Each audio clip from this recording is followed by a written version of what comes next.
Hi everybody and welcome back to Let's Play Tokyo Xanadu EX Plus. So last time out we finished off heading through the final dungeon of chapter 7. Yes, that's right, I remember. The final dungeon of chapter 7, and we had to defeat the we had to defeat the breed in order to stop another kind of disaster similar to the one which happened 10 years ago, which caused a lot of frigging damage. And so we just about managed to defeat him. And so yeah, we got out of that. For some reason, I don't really understand this one. I don't really get why it's only Kou and Asuka who are unconscious and everybody else is just fine. You know, I don't really understand why that's the case. But it doesn't matter too much. Basically, the eclipse has been closed. The breed has been dealt with once and for all. And everybody else has kind of pulled through and survived. So yeah, everything's just fine now. Nothing else could possibly go wrong at this point. The breed has been defeated. So yeah, basically, because the breed, in order to exist in this world. Sorry, it existed in this world. He needed to, in order for him to exist in this world, he needed to inhabit something. In this case, it was like a robot exoskeleton, which was created by the group that Goro works for, the Japanese kind of military, basically. And so yeah, the breed has been basically destroyed, and the thing that it inhabited is now completely and utterly destroyed. And everything's closed up nice and easy. The true culprit has been purged from Morimiya.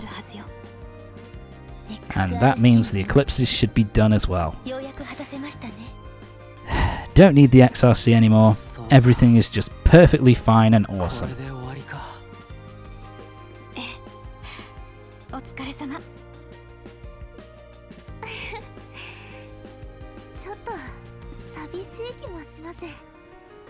Yeah, all of this is very much all of this stuff that they're saying pretty much at this point should give you massive red flags.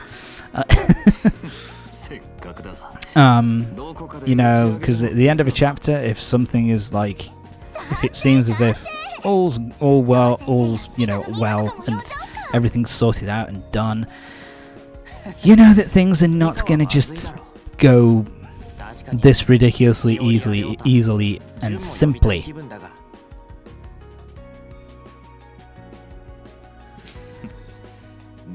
Things aren't going to be this simple, are they?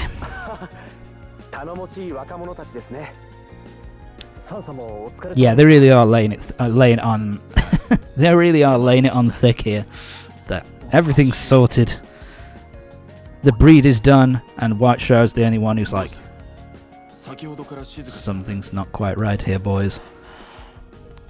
Some bad shit's about to go down, I can feel it. He can still sense this thing, the Twilight Presence, which is causing all the eclipses. So, the breed wasn't the cause. And he still senses something, so what is it?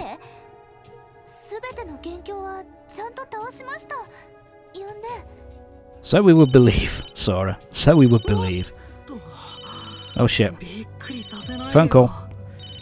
Who'd be phoning at a time like this? Won't know until you answer the phone, Kou. Come on, buddy. Shiori, hello.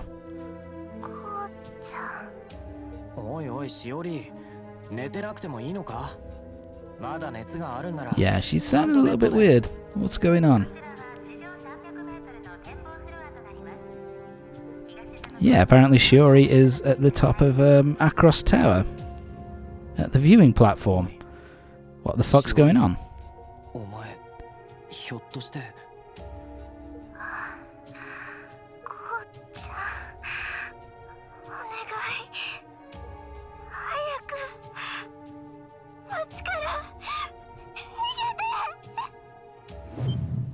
Uh-oh. So, yeah, oh shit, something really bad is happening. We felt that one.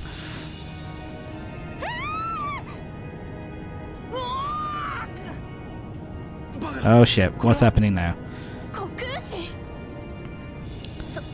Yeah.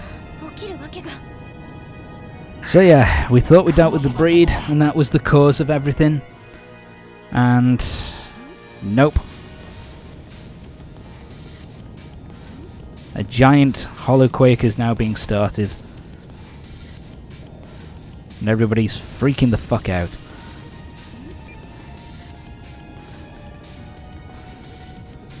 And Shiori's all nice and peaceful, apparently.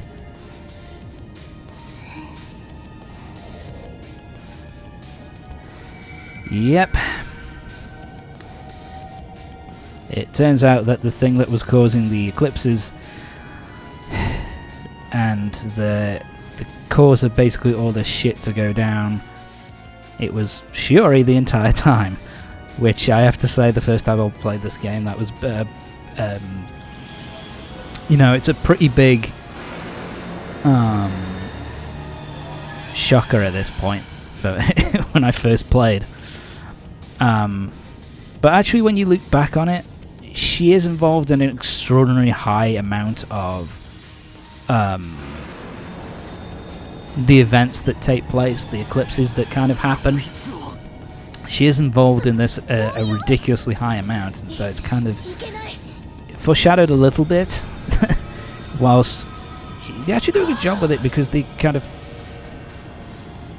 The White Shroud knows Kou. Who could he be then?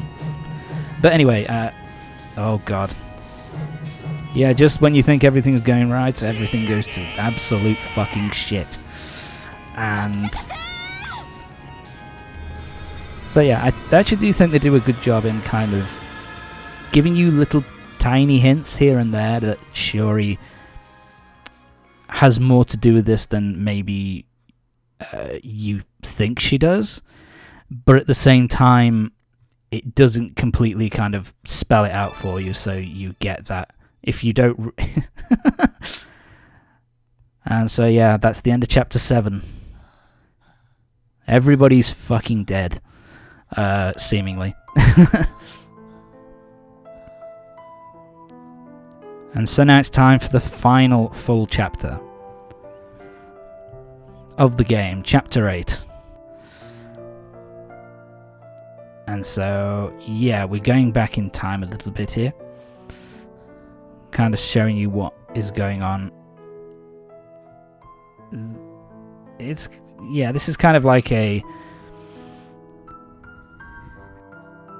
it does give you the the thought here that maybe everyone's kind of dead at this point, because you're kind of going back and looking back on everything that's happened, and when Kou was with Shiori and during the original Tokyo disaster.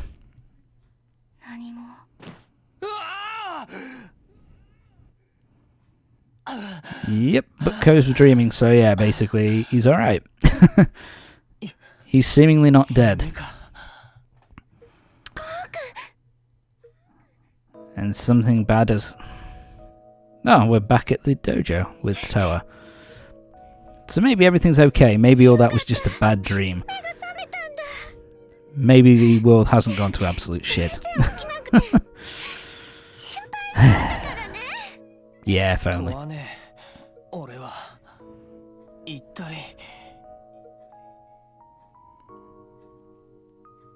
So yeah. By the way, they do kind of show it at the beginning of this chapter, where we have a little bit of a throwback to Kou and Shiori being together during the original Tokyo disaster. I won't spoil anything about it, but yeah, that is what happened on that day with Kou and Shiori is a major plot point for the entire story. It is a very important part of the story, which we're not going to find out about until the very end of the game, the very end of this chapter. So we've got to wait. So basically, no, everybody didn't die. Basically, the eclipse created a temporal distortion which kind of teleported everybody to different parts of the city. So Kou and Asuka were kind of teleported together, and everybody else, well, we don't know yet. We have no idea what's going on with the rest of the group. But yeah, the place where we need to go, the place where we need, which is the final dungeon of the game, is Across Tower. Across Tower is kind of the place that we need to enter in order to try and stop this from happening. I'll say this, at this point in the game,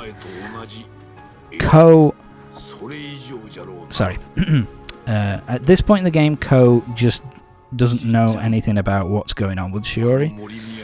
So at this point, he kind of just thinks that she was in Across Tower at the time that whatever caused this event kind of went off.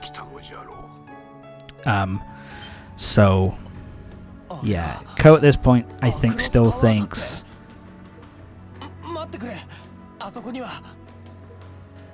Yeah, still at this point, he thinks that Shiori is stuck in Across Tower and is basically a bystander.